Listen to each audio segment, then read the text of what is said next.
हरे कृष्णा। सर्वप्रथम मैं आप सभी का आज के इस रविवार के सत्संग में स्वागत करता हूँ। आज का ये जो हमारा टॉपिक है, विषय जो है, हमारे ऑल्टर में जितने भी हमारे षड्गोस्वामी हैं, पंचतत्व है, जब भी आप दंडवत डालते हैं, प्रभुपाद जी को सब जानते हैं क्योंकि मंदिर में आने से पहले आपको बोला जाता है वैष्णव की आपको कृपा लेनी है। तो अंदर आने से पहले आप वांछा कल्पतरुभ्यश्च कृपा सिंधुभ्यैव च पतितानां पावनेभ्यो वैष्णवेभ्यो नमो नमः। तो आप अंदर प्रवेश करने से पहले अनुमति लेते हैं, उसके बाद आके प्रभुपाद जी को प्रणाम करते हैं और प्रभुपाद जी को प्रणाम करने के बाद उनका आशीर्वाद लेने के बाद आप यहाँ इस तरफ से आप प्रणाम करते हैं। लेकिन जैसे ही आप प्रणाम करते हैं, प्रणाम करने के बाद दर्शन लेने की जो पद्धति है वो बहुत महत्वपूर्ण है। तो आप डायरेक्टली श्री श्री निताय सच्चिदानंद के दर्शन नहीं ले सकते, आपको गुरु परंपरा से शुरुआत करनी है जब भी आप दर्शन लेते हैं, क्योंकि गुरु से ही हमें भगवान की प्राप्ति होती है। तो भगवान हमें गुरु के पास लेके जाते हैं और गुरु फिर से हमें भगवान के पास लेकर आते हैं।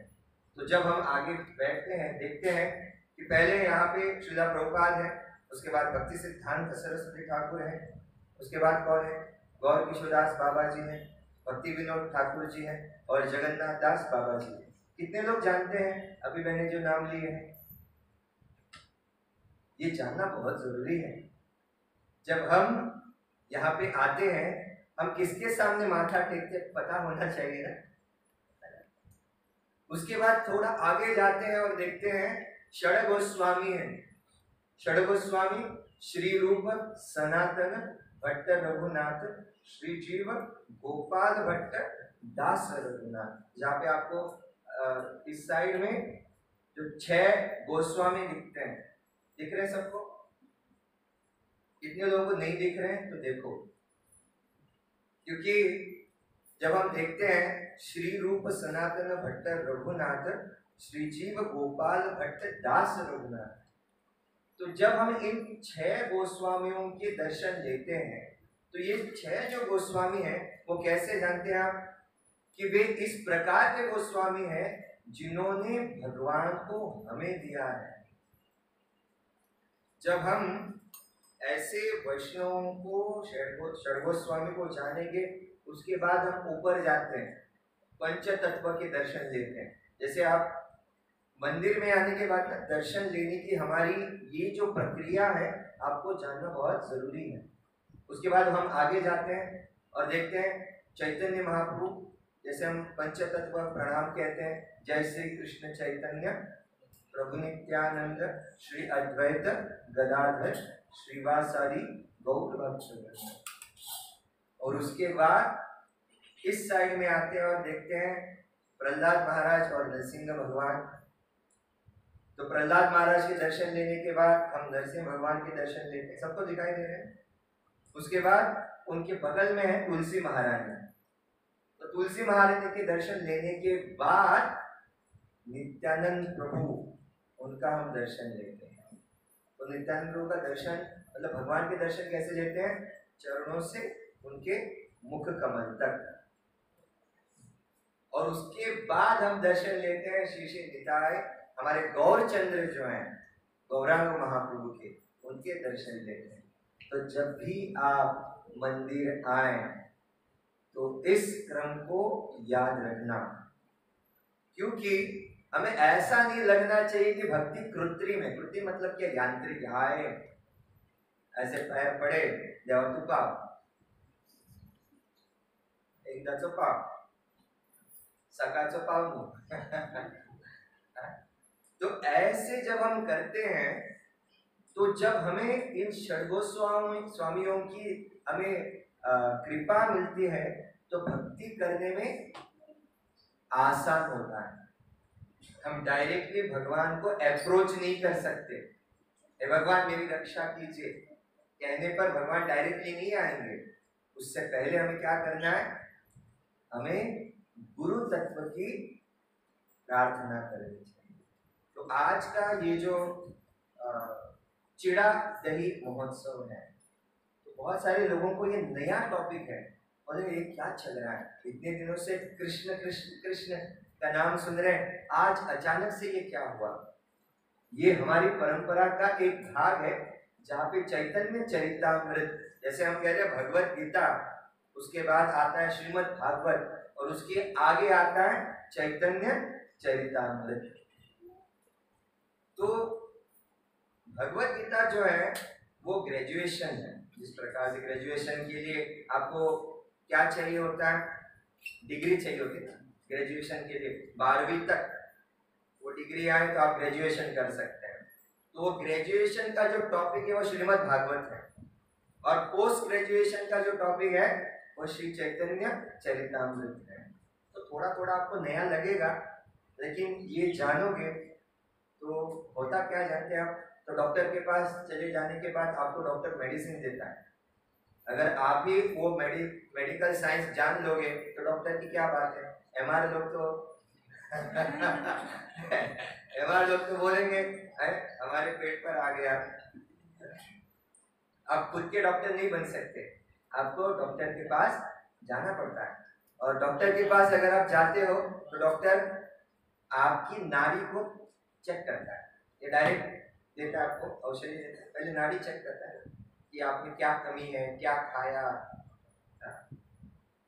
तो ये सारा होने के बाद जब आपको मेडिसिन दिया जाता है, भले आप उस मेडिसिन के बारे में नहीं जानते हो, लेकिन मेडिसिन अपना काम करता है कि नहीं करता है, करता है। वैसे ही आज जो आप सुनने जाओगे वो एक कथा है। इस कथा का श्रवण करने के बाद आपको ये एक दवा की तरह थोड़ा लगेगा, लेकिन ये जो दवा है वो कृष्ण भक्ति करने के लिए आपको प्रेरित करेगा। तो मैं बहुत खुश हूँ हमारे वापसी जानते हैं, वापसी का मतलब क्या है, वापस आना,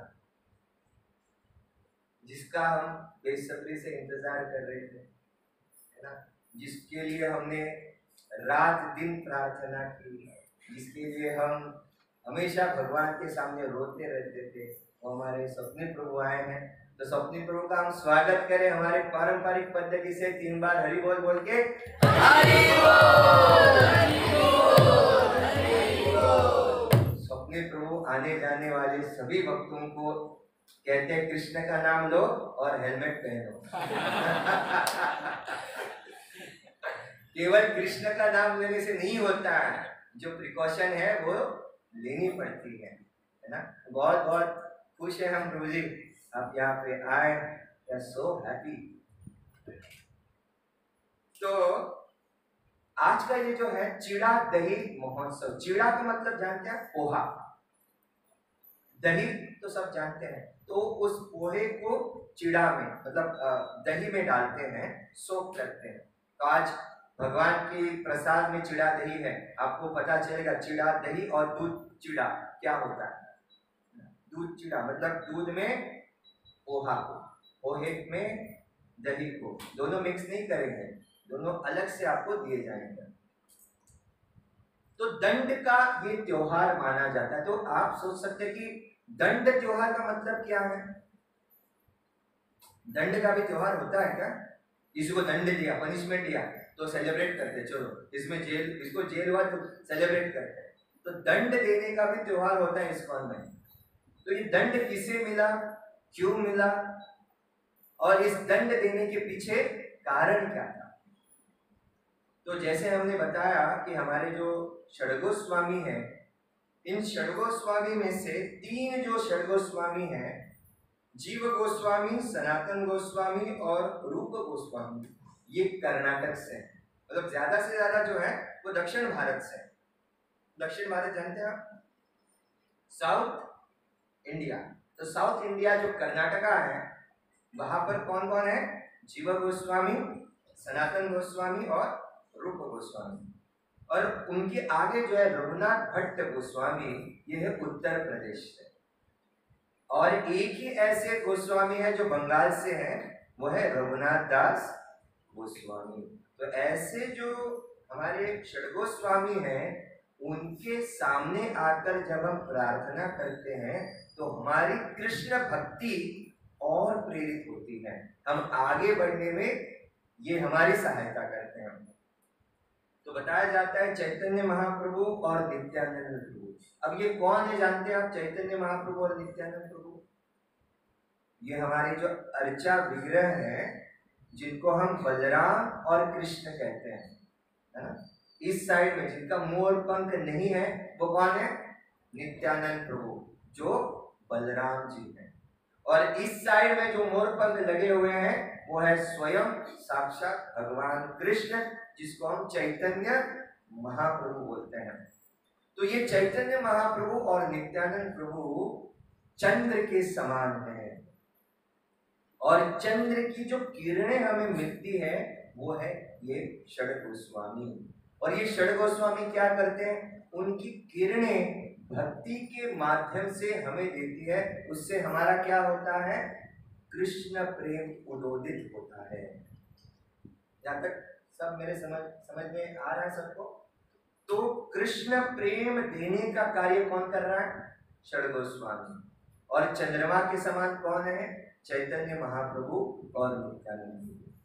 तो नित्यानंद प्रभु जो है ये कोटि चंद्र सुशीतल का एक बहुत ही सुंदर भजन है।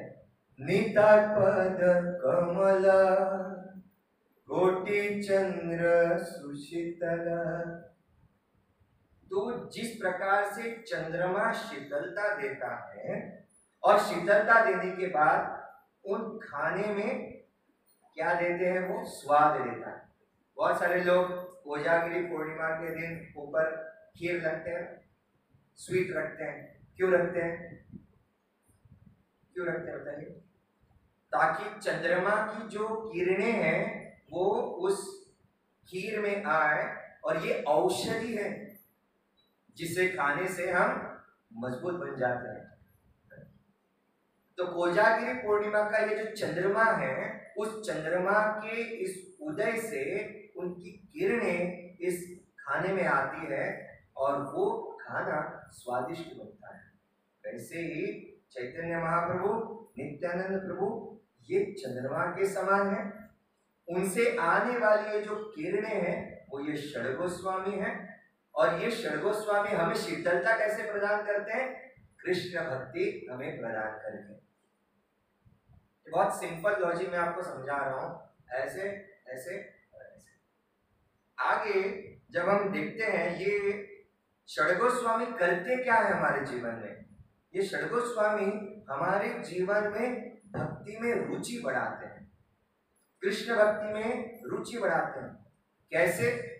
उपदेशामृत, नेक्टर ऑफ इंस्ट्रक्शन, अलग अलग किताबें लिखकर। देखिए, जब हमें कुछ पता नहीं होता और जब कोई बात हमें पता चलती है तब उसका महत्व हमें ज्यादा समझता है। अब जब यहाँ पे आते हैं, जो चीजें हमें समझ में आती है, हमें दर्शन कैसे लेना है, जैसे मैंने शुरुआत भी कहा, हमें दर्शन कैसे लेना है, तो वैसे दर्शन लेने की प्रक्रिया एक बार आपको समझ आए तो भक्ति करने में और मदद होती है और आसानी होती है। तो यहाँ पे बताया जाता है ये जो षड गोस्वामी हैं वो अपने पुस्तकों के माध्यम से क्या करते हैं मालूम है? हमारे जो 3 ताप है, अभी देखिए कुछ कुछ बातें नहीं दिखाई देगी, नहीं सुनाई देगी। अभी 3 ताप क्या है हमारे जीवन में? कौन कौन से 3 ताप है जानते हैं? आदि आत्मिक, आदि भौतिक, आदि दैविक। बहुत सारे लोगों में पहली बार सुना, भाई जमीन खोई है क्या? आदि आत्मिक, आदि भौतिक और आदि दैविक। अच्छा, आदि भौतिक का मतलब जानते हैं आप क्या है? आदि भौतिक का मतलब होता है जो बाकी लोगों से हमें पीड़ा होती है, दर्द होता है। जैसे कुत्ता काटे तो हमें दर्द होता है, कुत्ता काटते तो आप उसको सहलाते हैं क्या? उसको भगाते हैं। अगर कोई सताता नहीं है ना तो रात के समय मच्छर काटते हैं, कोई ना कोई हमें सताने वाले हैं जीवन में, ये मान लीजिए, है ना। कितने ऐसे लोग हैं जो मानते हैं कि किसी ने मुझे आज तक नहीं सताया। ऐसा कोई है? कह सकता है किसी ने नहीं सताया। दूसरा है आदि दैविक। आदि दैविक मतलब क्या? बड़ा भूकंप आया, सुनामी आई, वॉल्केनो हुआ, है ना, तो आप कुछ भी कर नहीं सकते, आपको खाली देखना है बस। हरि बोल, हरे कृष्ण महामंत्र का जप करना है, देखो देखो और जान छोड़ दो है ना। तो आदि दैविक का मतलब क्या है कि जो नेचुरल कैलेमिटीज हैं उनसे हमें पीड़ा होती है। और आदि आत्मिक, कोई भी अगर आपको सताता नहीं है ना, आपका मन बस है ना। एक व्यक्ति को पूछा, तुम खुश हो? तुमने तो बहुत बड़ा बंगला बना लिया है। हाँ हाँ प्रभु जी, मैंने क्या बंगला बन गया, इंटीरियर तो क्या सुंदर है, गाड़ी अच्छी है, बीवी भगवान की कृपा से अच्छी मिली है, बच्चे भी सुन देते हैं, है ना, नौकरी भी अच्छी है। बट ये बट सुनने के लिए कान तरस रहते हैं। जीवन में ना सब कुछ मिलता है, लेकिन ये बट जो होता है वो हर एक व्यक्ति के जीवन में आता ही है। बट ये जो पड़ोसी है ना, वो हमेशा जलते रहते मेरे बंगले के ऊपर, वो हमेशा काली मिर्ची और नींबू कुछ ना कुछ तो करते रहते हैं। तो ये बट वाला जो है, वो लोग कहते हैं हम सुखी है लेकिन सुखी नहीं है, दिखाते हैं हम सुखी है लेकिन होते नहीं है। तो ये षडगोस्वामी क्या करते हैं, इन तीनों तापों से हमें मुक्ति देते हैं। तीनों तापों से तो हमें जूझना ही है, लेकिन इन तीनों तापों को जूझते समय हमें अगर चंद्रमा की शीतलता प्रदान होती है और उसको सहन करने की ताकत हमें ये प्रदान करते हैं, तो आप तीनों तापों को आराम से झेल सकते हैं। यहाँ तक सबके समझ में आ रहा है? सब मेरे साथ है? से हरि बोल। यस।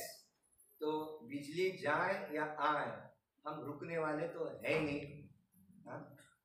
तो उसके आगे ये कहते हैं कि ये जो षडगोस्वामी जो है वो आविष्कार करते हैं। आविष्कार मतलब ढूंढ निकालना।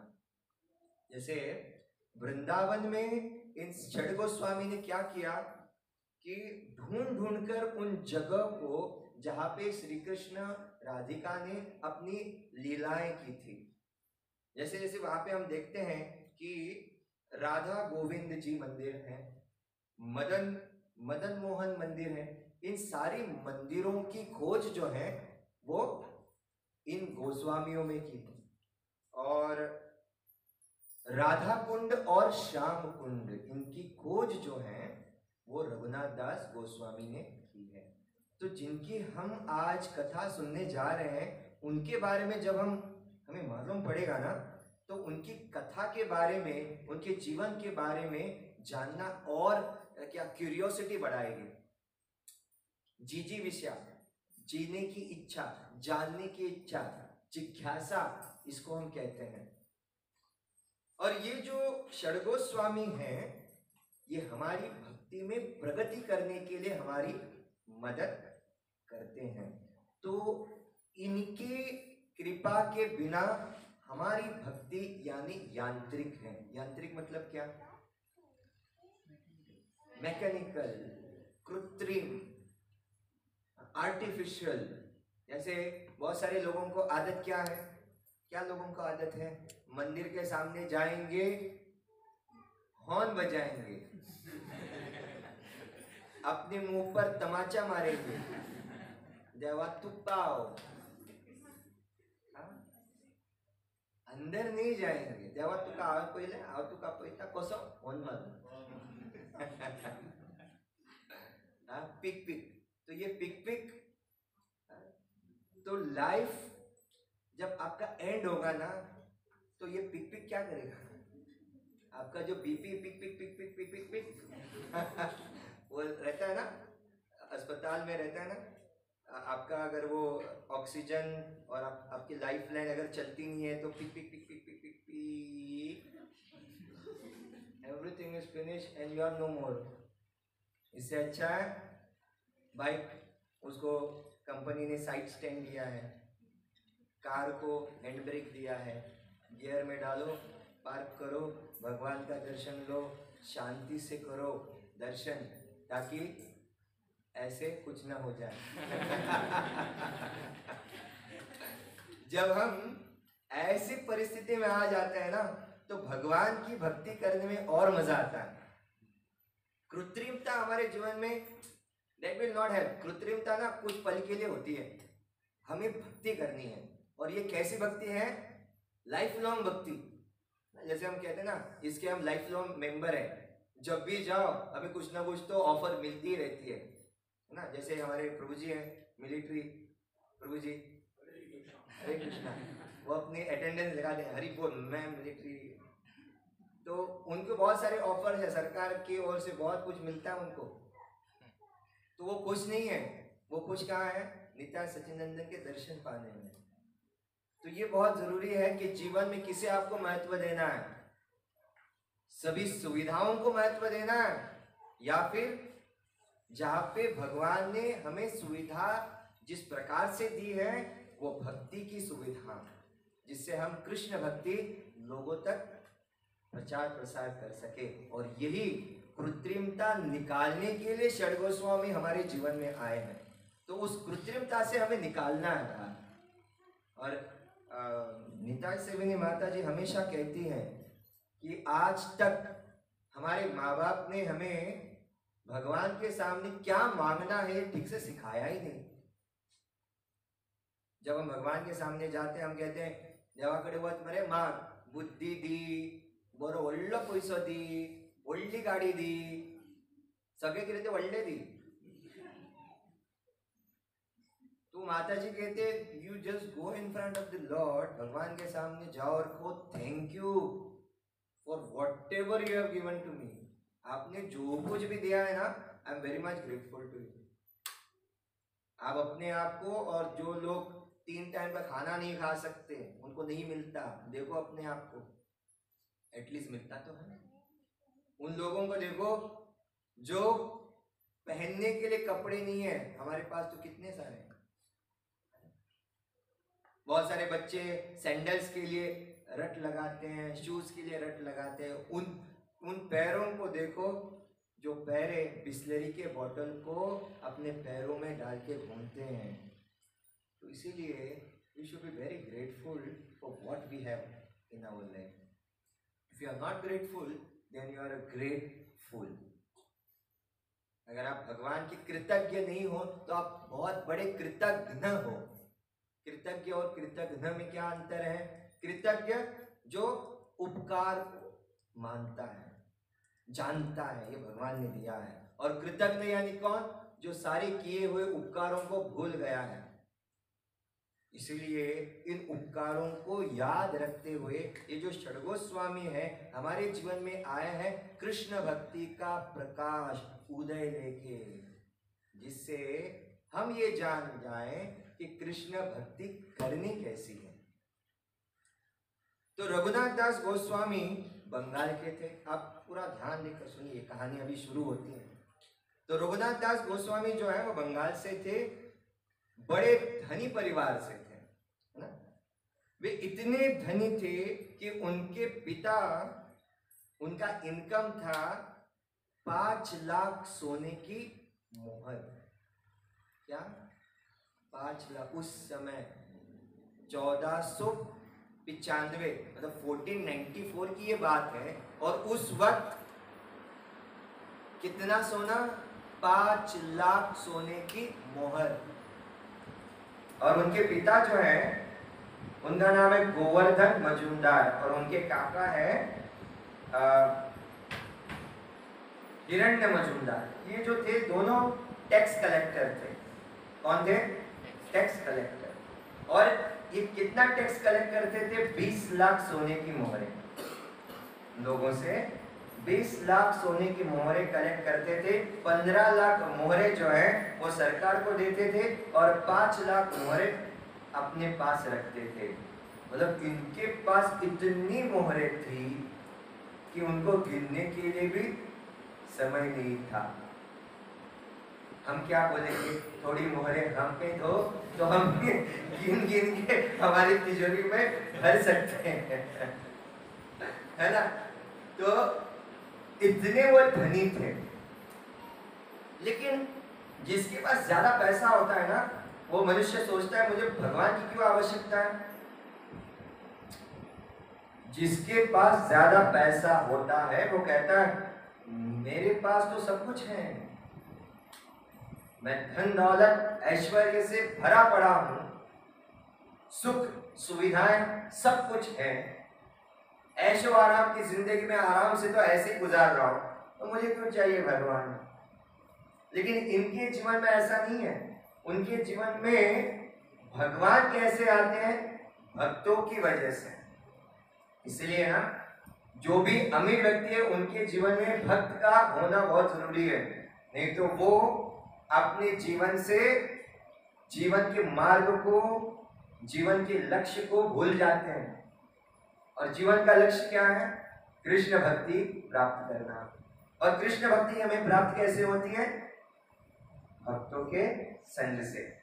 तो यहाँ पे बताया जाता है कि उनके हिरण्य मजुमदार और गोवर्धन मजुमदार इनके कुलगुरु थे, जिनका नाम है यदुनंदन आचार्य। अभी देखिए मैं एक एक नाम ले रहा हूं, उन नाम को आप याद रखना। उनके कुलगुरु का नाम क्या है, यदुनंदन आचार्य।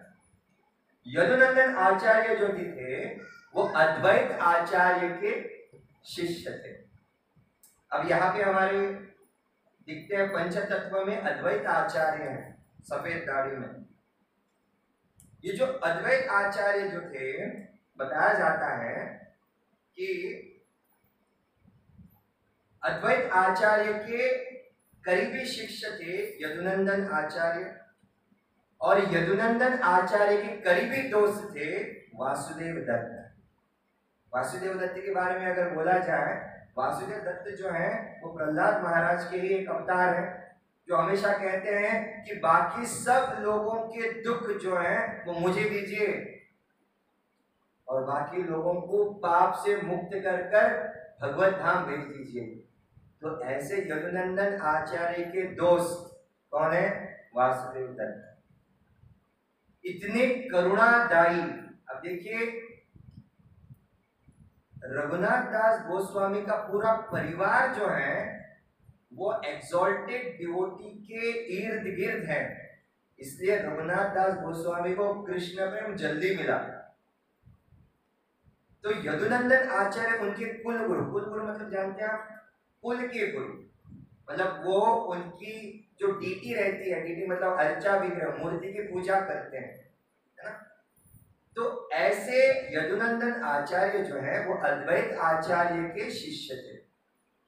अब अद्वैत आचार्य जो है उनकी खासियत क्या है, जिनके भी जो भी इनसे दीक्षा लेते हैं अद्वैत आचार्य से, बताया जाता है अद्वैत आचार्य क्या करते थे, अपने शिष्यों को कहते थे आपको 64 माला हर दिन करनी है।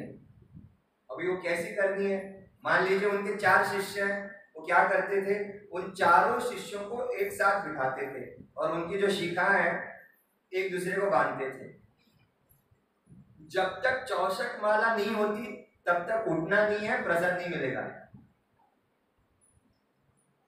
कितने ऐसे भक्त हैं जो अद्वैत आचार्य के शिष्य बनना चाहिए। हम कहते हैं रोजी 16 मालाएं हमारी कैसे वैसे होती है और 64 माला क्या बोल रहे हैं आप, है ना। तो अभी देखिए 16 माला करने के लिए हमें 2 घंटे लगते हैं, 64 माला करने के लिए कितने घंटे लगते हैं, 8 घंटे तो लगते हैं। और 8 घंटे आपको बैठकर जप करना है, हमें 2 घंटा बैठना नहीं होता। बीच बीच में कोई तो याद करता है, कौन याद करता है,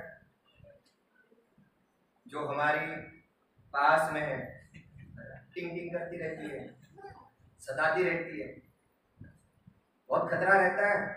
इसलिए बहुत जरूरी है जब हम जप करते हैं तो हमारे पास कुछ ना हो। तो ऐसे यदुनंदन आचार्य जो कुलगुरु है, अब कुल गुरु तो हमें समझ में आया। अब इनके गुरु थे घर में, जिनका नाम है बलदेव आचार्य। कुल गुरु समझ में आया, जो डीटी वर्शिप करते हैं। अब गुरु है जो ज्ञान देते हैं, बलदेव आचार्य। और ये बलदेव आचार्य जो हैं, उनके करीबी दोस्त थे हरिदास ठाकुर। देखिए रघुनाथ दास गोस्वामी कैसे पले बड़े हैं, ऐसे भक्तों के संग में जो बहुत ही एक्सॉल्टेड है, हाई स्टैंडर्ड वाले, ऐसे भक्तों के साथ वो पले बड़े हैं। अब देखिए यदुनंदन आचार्य कितने राउंड्स करते थे? 128। कितने? हर दिन 128 राउंड्स करते थे। और हरिदास ठाकुर 3 लाख नाम जप करते थे, जिसको हम कहते हैं 192 राउंड्स। ठीक है, तो जब हम इन बातों को समझते हैं तो हमें जान लेना चाहिए कि रघुनाथ दास गोस्वामी जो है वो इन सब भक्तों के संग में रहे हैं, पले बड़े हैं। और जब हम ये समझते हैं हरिदास ठाकुर के बारे में, तो बलराम आचार्य जो है वो हरिदास ठाकुर के करीबी दोस्त होने की वजह से, तो बलराम आचार्य कौन है रघुनाथ दास स्वामी के? बलराम आचार्य कौन है? उनके घर के गुरु हैं। अब देखिए मैं थोड़ा पीछे आ रहा हूं, जान लीजिए मैं क्या बोल रहा हूं। यदुनंदन आचार्य कौन है इनके? कुल गुरु। बोलिए, यदुनंदन आचार्य कुल गुरु है। यदुनंदन आचार्य कुल गुरु है और बलदेव आचार्य इनके गुरु है। बात समझ में आ रही है? तो बलदेव आचार्य के दोस्त कौन है? हरिदास ठाकुर। और हरिदास ठाकुर हमेशा कितने नाम जप करते थे? 192 राउंड, 192 वो जप करते, 3 लाख भगवान का नाम लेते थे। तो होता क्या है कि ये जो हरिदास ठाकुर जो है वो हमेशा एक गुफा में जाकर नाम जप करते थे। और गुफा में कहा? सांपों के बीच। सांपों के बीच में बैठकर वो नाम जप करते थे। तो कोई पूछ सकता है, भाई ये हरिदास ठाकुर सांपों के बीच बैठकर क्यों नाम जप कर रहे हैं? सांप सुनते ही हमारा रोंगटे खड़े हो जाते हैं। हमारे बच्चों को ना जब हम मुहावरों के अर्थों में वाक्य लिखने के लिए कहते हैं तो हमेशा हम बहुत हंसते हैं। क्यों? सांप को देखकर मैं चौंक गया। सांप को देखकर आप चौंक नहीं जाते हैं, है ना? सांप ऐसा ऐसा कर रहा है हमारे सामने और आप क्या चौंक जाओगे उसको देख के? डेफिनेटली क्या करोगे आप? डर जाओगे या तो चिल्लाओगे। बताया जाता है कि आपका ध्यान कहाँ होना चाहिए। मान लीजिए कि आप घर में बैठे हैं, आपका एक ही दरवाजा है, कोई खिड़की विड़की नहीं, कोई नहीं है, आप बैठे हुए हैं और टीवी पर एक सुंदर ऐसा दृश्य है जहाँ पे क्लाइमेक्स है, हीरो और विलन की लड़ाई चल रही है और इतने में ये सांप आता है और आपके टीवी के ऊपर ऐसे ऐसे नाचता है। तो आपका ध्यान कहाँ होगा? सांप पर या विलन और जो हीरो उसका फाइटिंग हो रहा है और बोल रहे रेडी फाइटिंग कौन है? आप ऐसे कह सकते हैं क्या? और दरवाजा एक ही है, जैसे आप उठते हो वो भी डर जाता है और एक ही दरवाजे से आपको निकलना है, तो क्या करोगे? क्या करोगे? कोई ऑप्शन है ही नहीं, या तो उसको बाहर जाने दो या आप पहले बाहर जाओ, आपके पास ऑप्शन ही नहीं है ना? तो इस प्रकार का जीवन जो है हरिदास ठाकुर जीते थे, सांपों के बीच बैठकर नाम जप करते थे। तो किसी ने पूछा, ठाकुर जी आप सांपों के बीच बैठकर क्यों नाम जप करते हैं? बाहर भी आकर आप नाम जप कर सकते हैं ना?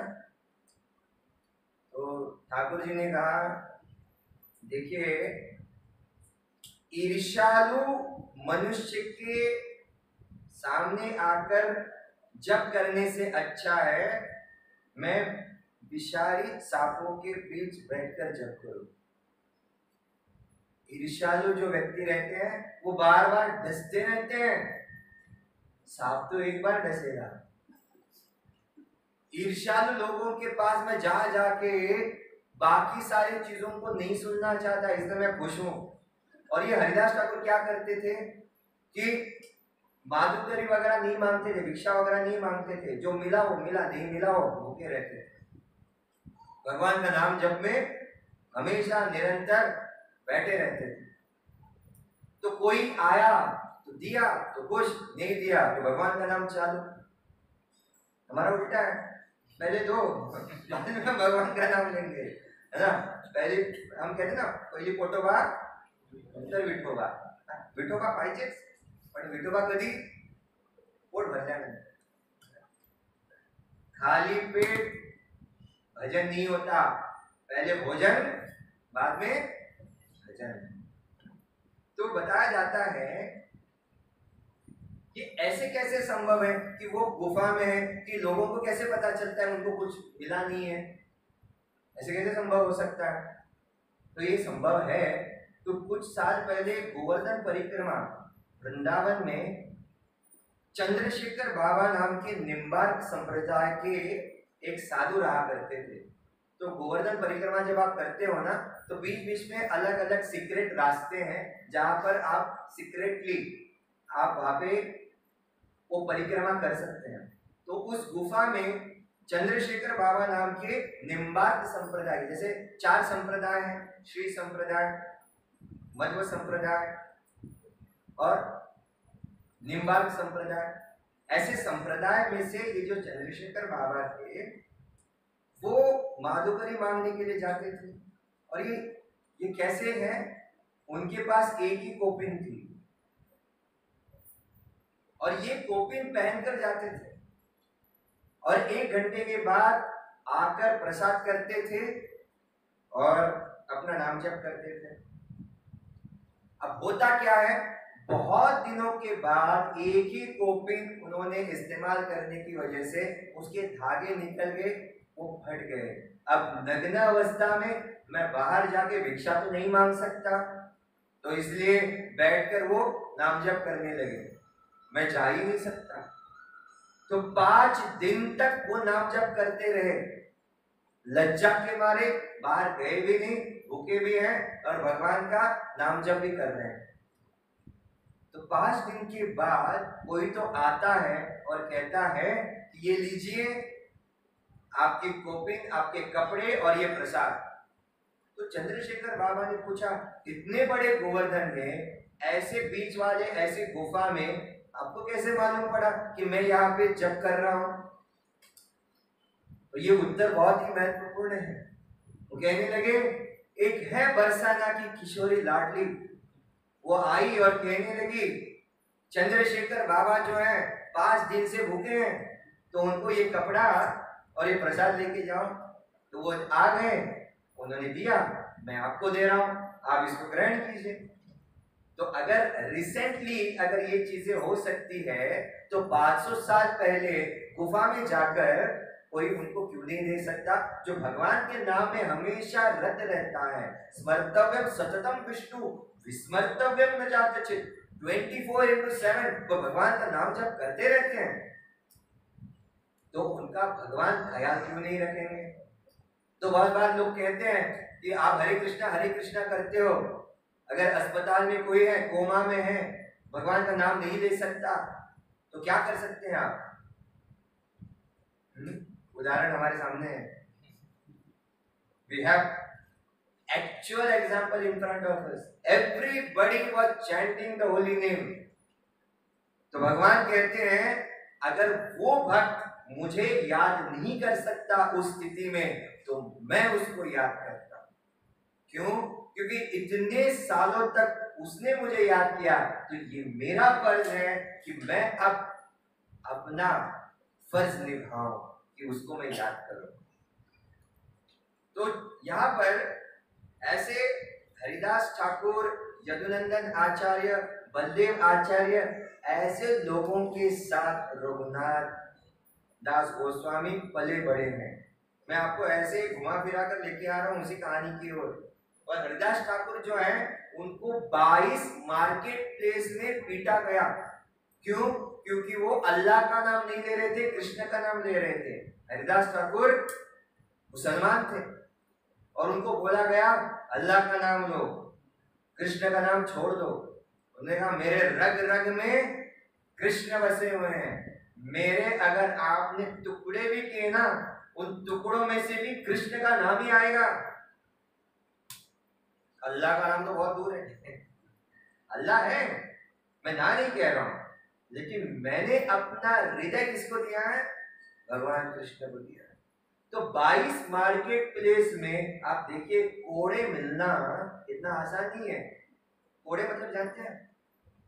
चाबुक से मारा जाता है, एक मार्केट में नहीं, 22 मार्केट में मारा गया। और इतनी बार मारने के बावजूद भी हरिदास ठाकुर जो है ना, भगवान का नाम निरंतर लेते गए। हरे कृष्णा कृष्णा कृष्णा हरे हरे, हरे राम राम राम हरे हरे। ये जो मारने वाले हैं वो थक गए और एक दूसरे से बात करने लगे, अरे मर ही नहीं रहा है, अगर ये नहीं मरेगा तो बादशाह हमें मार देंगे। जैसे हरिदास ठाकुर ने ये सुना, अरे इतनी सी बात है तो पहले क्यों नहीं बताया? लो मैं मर गया। तो वो मर गए, उनको दिखाने के लिए मर गए और उनके सांसें चेक किए, अरे हाँ ये तो मर गया। तो अभी क्या करें? उसको उठाया और पानी में फेंक दिया, समुद्र में। और जैसे उसको समुद्र में फेंक दिया, बादशाह को बताया हरिदास ठाकुर मर गए। और कुछ दिनों के बाद हरिदास ठाकुर फिर से नाम जप लेते हुए बाहर आते हैं, हरे कृष्णा कृष्णा कृष्णा हरे हरे, हरे राम राम राम हरे हरे। फिर से नाम जप करने लगे। अब हरिदास ठाकुर कोई भी बाका नहीं कर सकता, लेकिन जिसने हरिदास ठाकुर के ऊपर इतने कोड़े मारे, आपकी जानकारी के लिए बताऊं कि 22 के 22 मार्केट जितनी भी जगह थे भगवान ने उद्ध्वस्त कर दिए। क्यों? जहां पे भक्त को मारा गया वहां पे भगवान टॉलरेट नहीं कर सकते। तो भगवान कहते हैं आप अगर मेरे प्रति अपराध करते हो, भगवान कहते हैं हरिस्ताने अपराध तारे हरि नाम, तोमारस्ताने अपराधे नाही परित्राण।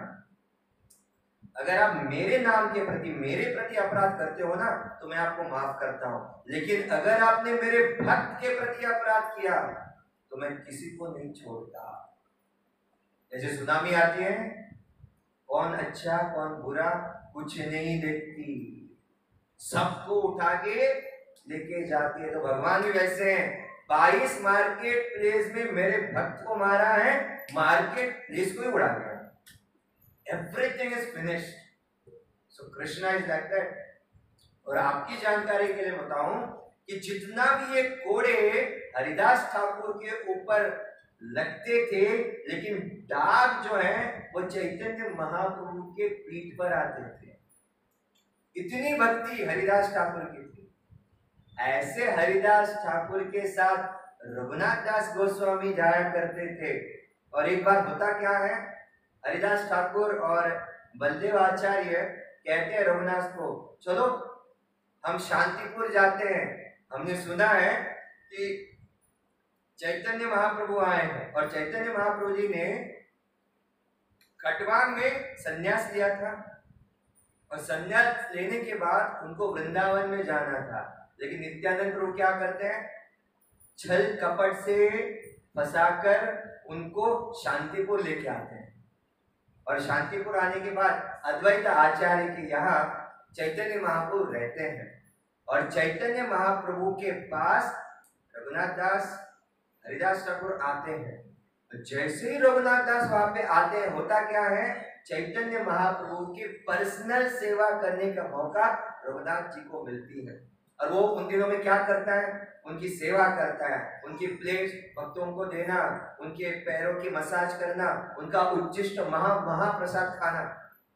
और जब 10 दिन हो गए, 10 दिन के बाद चैतन्य महाप्रभु कहा आप जाओ अपने घर।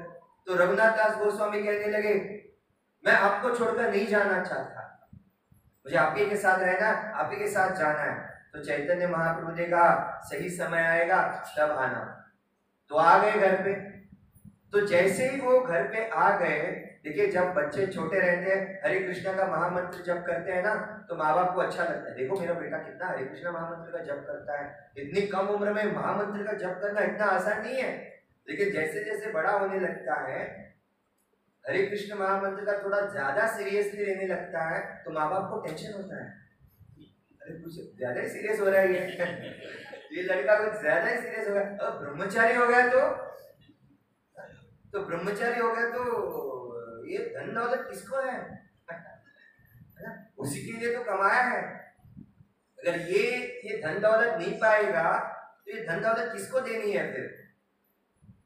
इतने दिनों से पैंट शर्ट पहनता था, अब धोती कुर्ता पहन रहा है, शर्म भी नहीं है, बाहर गया तिलक लगा के लगता भी नहीं है ना? तो रघुनाथ के माँ बाप को भी ऐसा लगा, छोटा था तब अच्छा लगा ये अच्छा है। ये जैसे जैसे बड़ा हो गया वो ज्यादा ही चैतन्य महाप्रभु को अटैच हो गया। क्यों अटैच हो गया? क्योंकि जब आप संघ में आते हो, चैतन्य महाप्रभु जो साक्षात भगवान कृष्ण है, वो कृष्ण के प्रेम को आपको देने के लिए रुके हैं। और ऐसे संघ में आने के बाद किसी को भी भौतिक दुनिया में फिर से जाना पसंद नहीं है। और ये जब होता है, वो जब आते हैं 10 दिन के बाद रघुनाथ दास गोस्वामी भाग जाते हैं घर से, क्योंकि ये बड़े धनी व्यक्ति के पुत्र थे। पिताजी ने भेज दिया सिक्योरिटी गार्ड को, पकड़ के लेके आओ।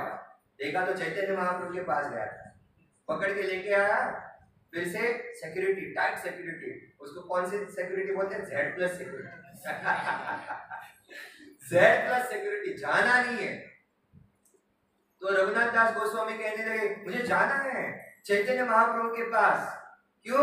क्योंकि मैं उनके बिगाड़ रह नहीं सकता। बार बार सुनने के बाद उनके माता पिता ने कहा अगर वो शांतिपुर आते हैं ना, जहाँ पे हमने पता कि अद्वैत आचार्य के पास वो गए थे, अगर वो शांतिपुर आते हैं तभी आप जा सकते हैं। तो कुछ दिन के बाद चैतन्य महाप्रभु कहाँ है? शांतिपुर आ गए। तो शांतिपुर आने के बाद अब आया रघुनाथ दास गोस्वामी अपने पिता के पास, कहने लगा मैं जाऊंगा। नहीं तुम्हें नहीं, तो अब नहीं जा सकते। अरे आप ही ने कहा था चैतन्य महाप्रभु शांतिपुर में आएंगे तो मैं जाऊंगा। ठीक है जाओ, लेकिन सिक्योरिटी गार्ड, हाँ चलेगा सिक्योरिटी गार्ड तो सिक्योरिटी गार्ड, मैं आता हूँ, मैं जाता हूँ, उनके दर्शन लेता हूँ। और ये सब होने के बाद अब रघुनाथ दास गोस्वामी सोचने लगे कि इनके जो सिक्योरिटी गार्ड है, अगर वो भी चैतन्य महाप्रभु के संपर्क में आ गए तो वो भी भक्त बनेंगे, तो मैं घर नहीं आऊंगा। तो फिर से गया, भगवान की 10 दिन तक सेवा की, और 10 दिन की सेवा करने के बाद चैतन्य महाप्रभु को फिर से कहने लगा महाप्रभु मुझे घर नहीं जाना।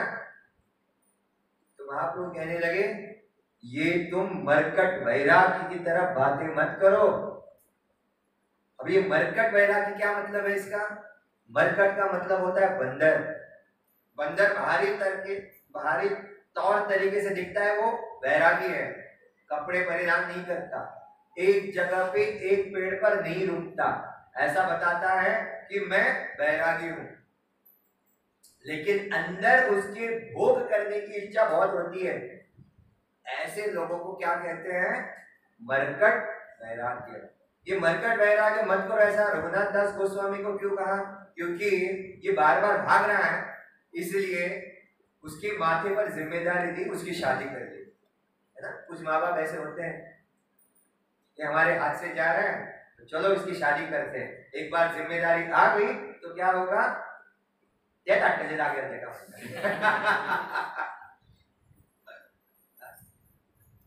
तो जिसने अपना मन चैतन्य महाप्रभु को दे दिया तो दे दिया, वो मन और किसी भी अप्सरा को लेके आओ तो वहां पे उसमें रुचि नहीं आएगी। तो रघुनाथ दास गोस्वामी फोकस थे, मेरी शादी करो, कुछ भी करो, चैतन्य महाप्रभु की सेवा करने के लिए मुझे जाना ही है। लेकिन चैतन्य महाप्रभु क्या कहते हैं, जाओ घर और अपने कर्तव्य का पालन करो। फिर से आ जाते हैं घर पे और बड़े अच्छी तरीके से सेवा करने लगता है माता पिता की, पत्नी की वगैरह वगैरह। तो कुछ साल बाद माता पिता को लगा क्या बेटा सुधर गया।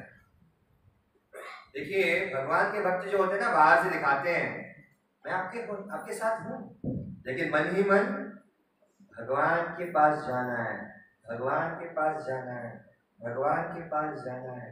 और ऐसा करते करते करते करते फिर से भाग गया। अब ये भागा कहा, पानी हाटी। अब पानी हाटी में कौन है, पानी हाटी में नित्यानंद प्रभु वहां पे आए हुए थे अपने शिष्यों के साथ।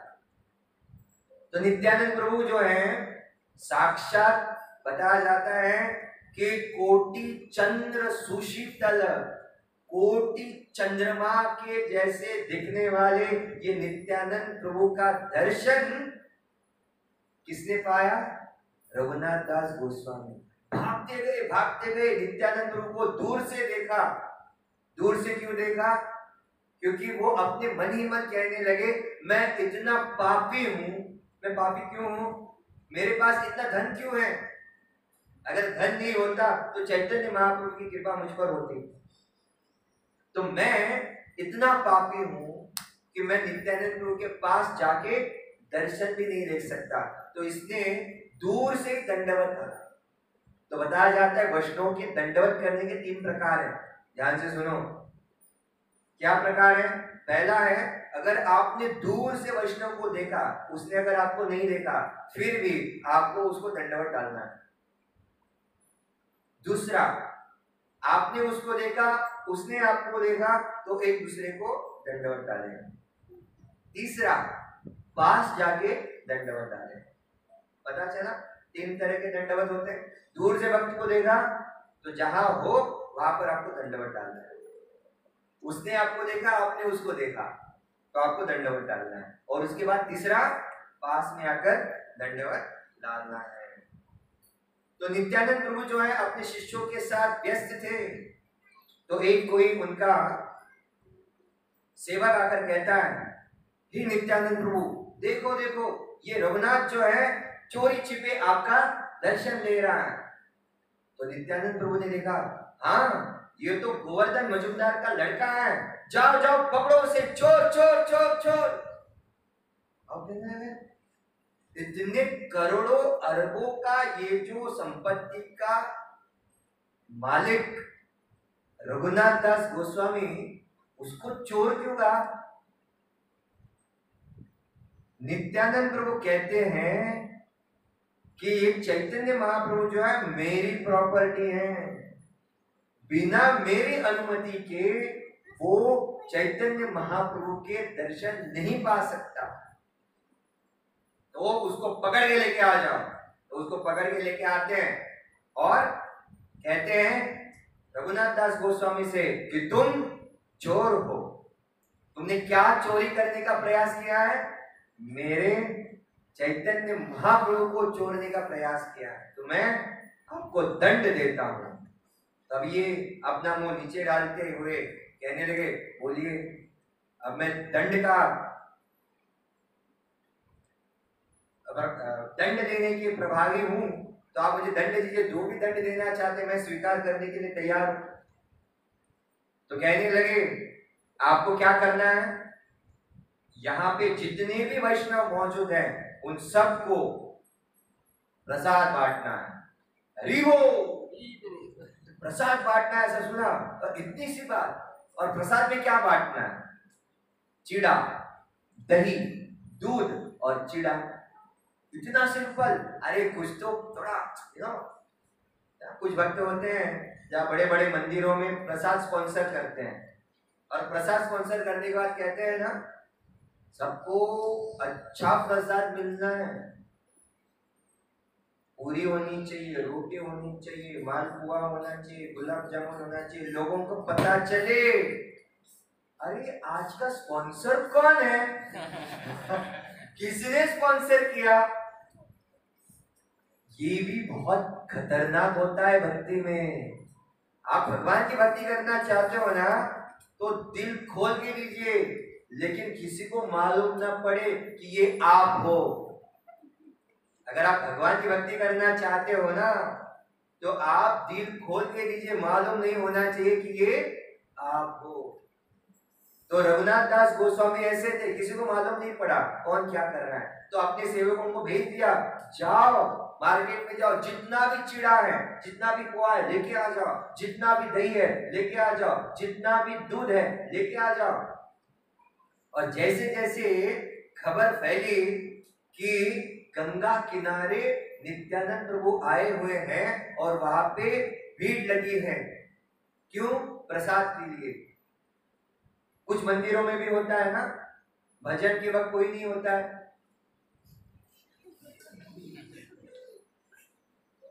और उस वक्त जब लास्ट आरती चलती है, घलिनो टंगड़ बलिन चरण टन टन टन टन सब मौजूद हो जाते हैं पंचखाद्य दिखाने के लिए। वैसे ही जब पता चला कि सब आ रहे हैं, सब आ रहे हैं, सब आ रहे हैं, होता क्या है यहाँ पे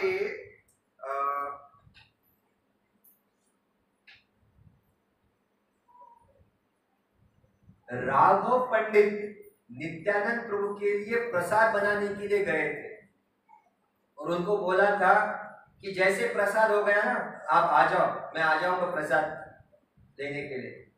तो राघव पंडित, उनकी एक खास बात है, राघव पंडित जो है इस प्रकार के वो प्रसाद करते थे, प्रसाद होने के बाद वो आंखें बंद करते थे, आंखें बंद करने के बाद वो राधा रानी के ऊपर ध्यान करते थे, और राधा रानी उनके ध्यान में आती थी। जितने भी आइटम्स बनाए हैं ना, व्यंजन बनाए हैं, राधा रानी खुद उसको चखती थी, और चखने के बाद राघव पंडित को कहती इसमें नमक कम है, इसमें मसाला ज्यादा है, इसमें ये है, इसमें वो है। खुद राधा रानी उनको आकर दर्शन देती थी, और तब जाके क्या होता था, ये प्रसाद भगवान को भोग के रूप में अर्पित होता था। और बताया जाता है कि जहां पे राघव पंडित खाना बनाते हैं, जहां पे शची माता प्रसाद बनाती है, जहां पे श्रीवास ठाकुर कीर्तन करते हैं, और जहां पर नित्यानंद प्रभु नाचते हैं कीर्तन में, वहां पे चैतन्य प्रभु, चैतन्य महाप्रभु 101% आते ही हैं।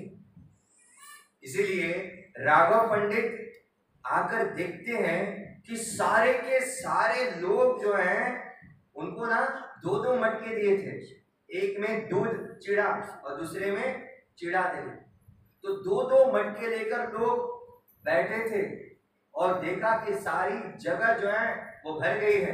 कुछ लोग कहाँ खा रहे थे, पेड़ पर चढ़कर, टहनियों पर बैठकर, देखा पेड़ भर गया, गंगा के अंदर गए, गंगा में रहे, गंगा में बैठकर खाने लगे।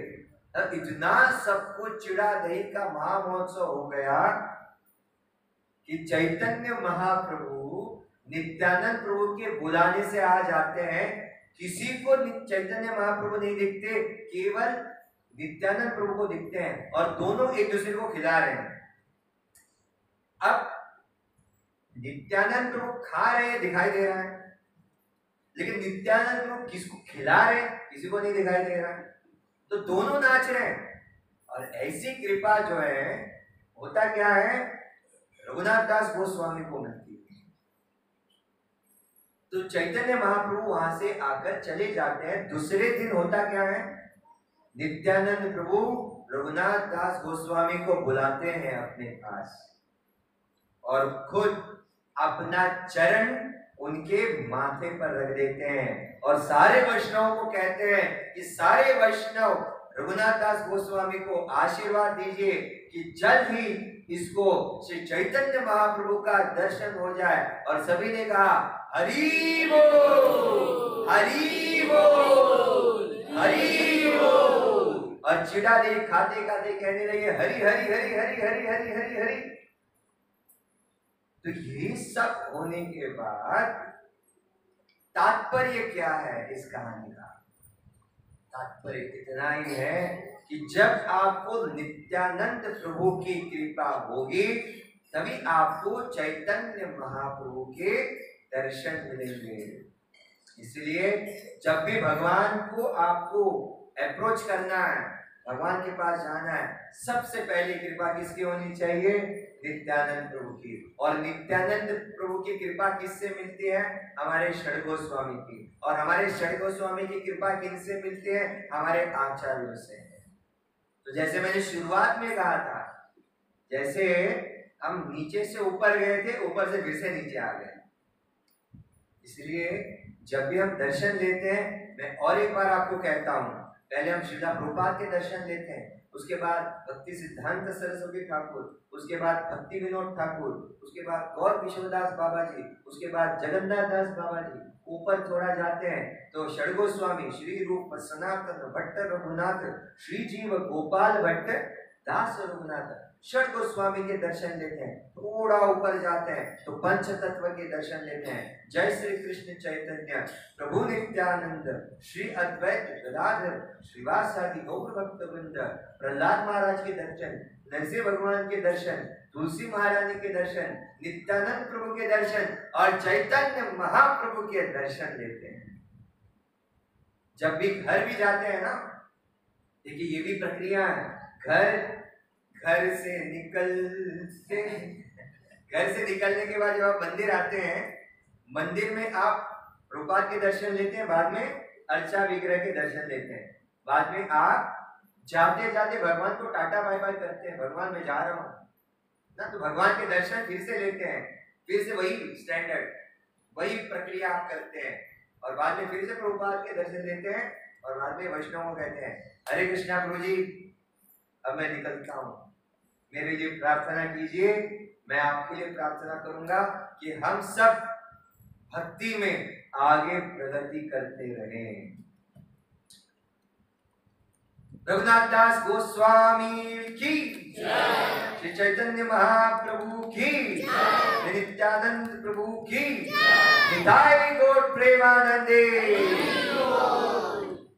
तो कुछ सूचनाएं ऐसी हैं कि आने वाले शनिवार के दिन, सुन रहे हैं सब, आने वाले शनिवार के दिन कृष्णानंद प्रभु जी आ रहे हैं। कृष्णानंद प्रभु और एक बार यहाँ पे आ रहे हैं।